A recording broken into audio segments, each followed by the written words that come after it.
Hello everyone. ఈరోజు మనం చూసే టాపిక్ ఏంటంటే ఎంఎల్ఎం బిజినెస్ లీగలా? ఇల్లీగలా? అనేది. ప్రతిరోజు కనీసం 10 మందైనా కాల్ చేసి ఎంఎల్ఎం బిజినెస్ లీగలా? ఇల్లీగలా? అని అడుగుతారు. ఓ పర్సన్ నాకు కాల్ చేసి నేను ఎంఎల్ఎం బిజినెస్ చేయాలనుకుంటున్నాను. నేను ఈ వెబ్‌సైట్ చేస్తున్నాను. సో దాని గురించి నన్ను అరెస్ట్ చేస్తారా? అని అడిగారు. నాకు తెలిసినంత వరకు ఎంఎల్ఎం బిజినెస్ చేయడంలో ఇబ్బంది లేదు.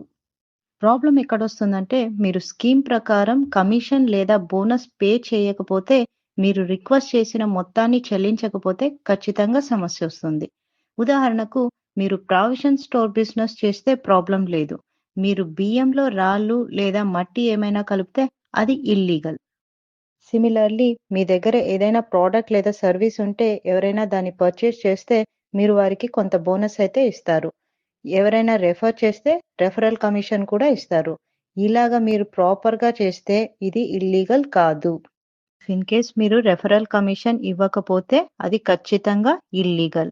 వారు మీ మీద కంప్లెయింట్ చేసే ఛాన్సెస్ కూడా ఉంటుంది. సో అది ఖచ్చితంగా ఇల్లీగలే.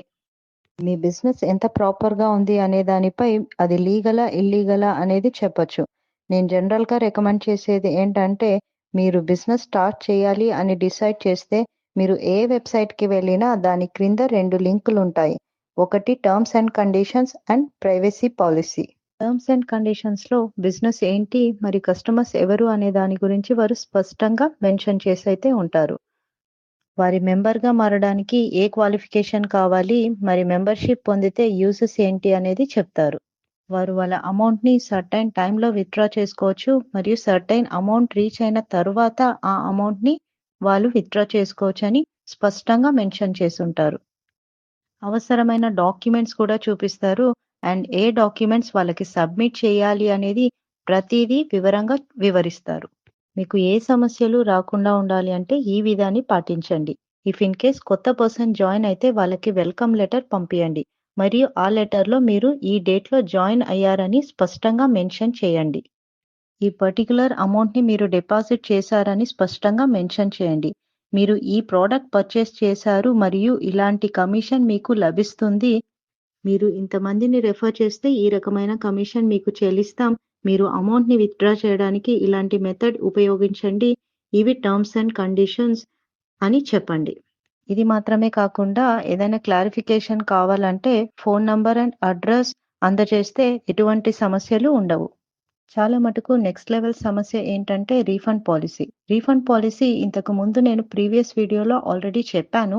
యూజువల్‌గా కొంతమంది కొంత అమౌంట్ ఇచ్చి ఆ అమౌంట్‌ని రీఫండ్ అడుగుతారు. ఇఫ్ ఇన్ కేస్ మీరు ఆ అమౌంట్ ఇవ్వకపోతే ప్రాబ్లమ్ స్టార్ట్ అవుతుంది. సాధారణంగా ఎంఎల్ఎం బిజినెస్‌లో రీఫండ్ పాలిసీ ఉండదు. చాలా కంపెనీ ఫెయిల్యూర్ అవ్వడానికి కారణం ఇదే. ఒక మెంబర్ జాయిన్ అయ్యి వారు కొన్ని కారణాల వలన మధ్యలో వెళ్ళిపోతారు. ఆ పర్సన్ నాకు ఈ మెంబర్‌షిప్ వద్దు అని అతను అడిగితే అలాంటి సమస్యను మీరు ప్రయత్నించండి. ఆ పర్సన్ నాకు ఈ మెంబర్‌షిప్ వద్దు అని అతను అడిగితే అలాంటి సమస్యను మీరు ప్రయత్నించండి. వీలైనంత వరకు కన్విన్స్ చేయడానికి ట్రై చేయండి. ఇలా మీరు ప్రయత్నిస్తే ఖచ్చితంగా అది లీగల్‌గా మారుతుంది. మీరు లాంగ్ టైమ్‌లో బిజినెస్ చేయాలనుకుంటే ఖచ్చితంగా కొత్తగా ఏదైనా చేయాలి. మీరు వాళ్ళని ఇలా కూడా కన్విన్స్ చేయొచ్చు. మీకు రీఫండ్ పాలిసీ కావాలంటే మీకు 30 రోజుల తర్వాత మీకు ఐడీ ఇస్తారు. అప్పటి వరకు మీ అమౌంట్ మా దగ్గర ఉంటుంది. ఈ రకమైన కండిషన్స్ మీరు పెట్టాలి. అండ్ ఇఫ్ ఇన్ కేస్ మీరు వాళ్ళ దగ్గర మీరు పే చేసిన వెంటనే మీరు మెంబర్స్ అవుతారని చెప్తే వాళ్ళు ఖచ్చితంగా లీగల్‌గా వెళ్ళే ఛాన్సెస్ చాలా ఎక్కువుంటుంది. గవర్నమెంట్ ప్రకారం మీరు ఏదైనా ప్రోడక్ట్ కొని దాన్ని రీయూజ్ చేయడానికంటే ముందర రీఫండ్ అడిగితే వీలైనంత వరకు ఇవ్వండి అనే గవర్నమెంట్ చెబుతుంది. కాబట్టి మీరు రీఫండ్ పాలిసీపై మీరు పని చేస్తే ఎలాంటి చట్టపరమైన సమస్యలు ఉండవు. నెక్స్ట్ ప్రాబ్లమ్ ఏంటంటే ఫస్ట్ లెవెల్ ఆల్రెడీ మీకు తెలిసిన మెంబర్సే ఉంటారు. సెకండ్ లెవెల్‌లో మీకు తెలిసిన వారు ఇతరులను రెఫర్ చేస్తారు. మీకు థర్డ్, ఫోర్త్ అండ్ ఫిఫ్త్ లెవెల్‌లో మీకు సమస్యలు ఎదురవుతాయి. కారణం ఏంటంటే కమ్యూనికేషన్ గ్యాప్. రీజన్ ఏంటంటే ఫోర్త్ లెవెల్ వారు ఫిఫ్త్ లెవెల్ వాళ్ళని పరిచయం చేస్తారు. వాళ్ళకి మీ బిజినెస్ ప్లాన్స్ అండ్ కాన్సెప్ట్స్ అర్థమై ఉంటుందా? ఖచ్చితంగా వారు మీ బిజినెస్ కాన్సెప్ట్‌ని అర్థం చేసుకోలేరు. ఎందుకంటే ఎంఎల్ఎం బిజినెస్‌లో వచ్చిన వారు పెద్దగా ఎడ్యుకేటెడ్‌గా ఉండరు. ఇఫ్ ఇన్ కేస్ ఎడ్యుకేటెడ్‌గా ఉన్నా వాళ్ళ ఎక్స్‌పెక్టేషన్స్ చాలా హైగా ఉంటుంది. ఎలా అంటే నేను 10,000 పెడితే 20,000 వస్తుందా అని అలాంటి క్యాలిక్యులేషన్స్‌లోనే వస్తారు. సో, అలాంటి వారు వాళ్ళ కింద వాళ్ళకి ఖచ్చితంగా ప్రాపర్‌గా ఎక్స్‌ప్లెయిన్ చేస్తారా అంటే 50% కిందనే చేస్తారు. దాని వలన ఎంఎల్ఎం బిజినెస్‌లో ఒక్కోసారి ఫెయిల్యూర్ అవుతుంది. ఒక్కోసారి ఏమవుతుందంటే, సాధారణంగా నా దగ్గర వచ్చేవాళ్ళు చెప్పేదేంటంటే, "నేను చాలా ఏళ్లుగా బిజినెస్ చేస్తున్నాను. అండ్ నేను చాలా మందిని మెంబర్స్‌ని జాయిన్ చేయించాను. వాళ్ళు నన్ను మోసం చేశారు" అని ఇతరులని బ్లేమ్ చేస్తుంటారు.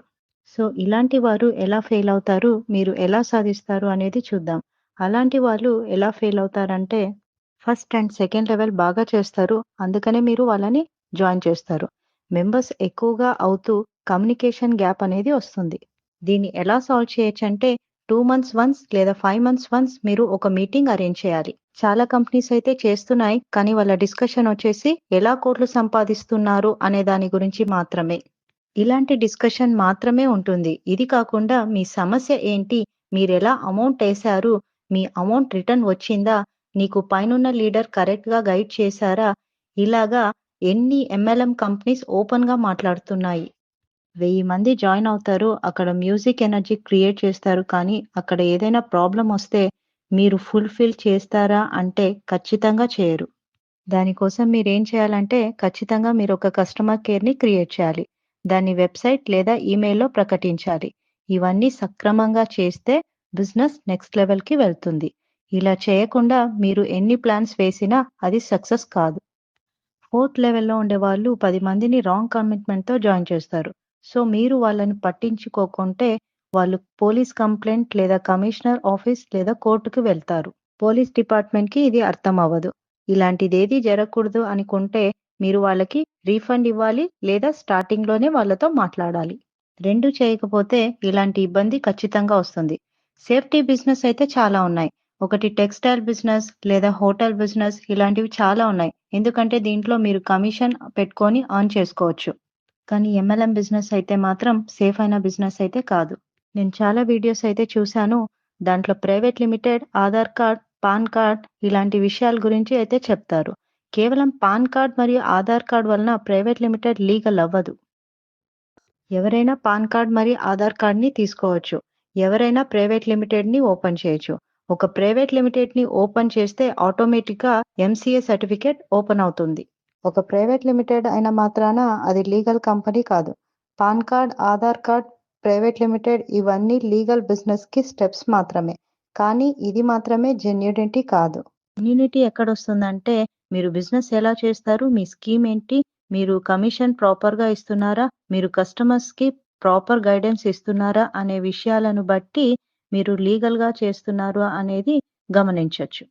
ఇవన్నీ తెలుసుకొని మీరు బిజినెస్ స్టార్ట్ చేయండి. ఇవన్నీ చేయకపోతే ఖచ్చితంగా డ్యామేజ్ అవుతుంది.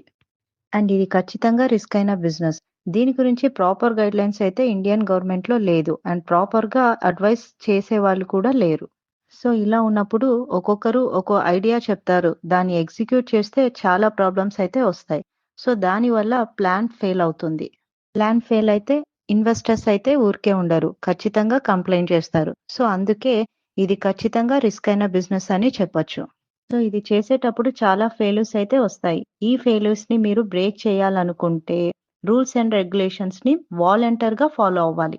కస్టమర్‌తో మాక్సిమం రిలేషన్‌షిప్ మెయింటైన్ చేయాలి. సెపరేట్‌గా ఒక టీమ్ కూడా సెట్ చేసుకోవాలి. ఇలాగ చేస్తే మాత్రం ఇది లీగల్‌గా ఉంటుంది. సో, అందుకే వీలైనంత వరకు మీ స్కీమ్‌ని జెన్యూన్‌గా చేయడానికి ప్రయత్నించండి. అండ్ పేపర్ వర్క్ అండ్ కొంతమంది దగ్గర డిస్కస్ కూడా చేయండి. ఇలా చేస్తే ఏ ప్రాబ్లమ్స్ లేకుండా ఈ బిజినెస్ చేయొచ్చు. ఇది కాకుండా మీకేదైనా డౌట్ ఉంటే కామెంట్ బాక్స్‌లో కామెంట్ చేయండి లేదా వాట్సాప్ చేయండి. వీలైనంత వరకు నేను హెల్ప్ చేస్తాను. Thank you.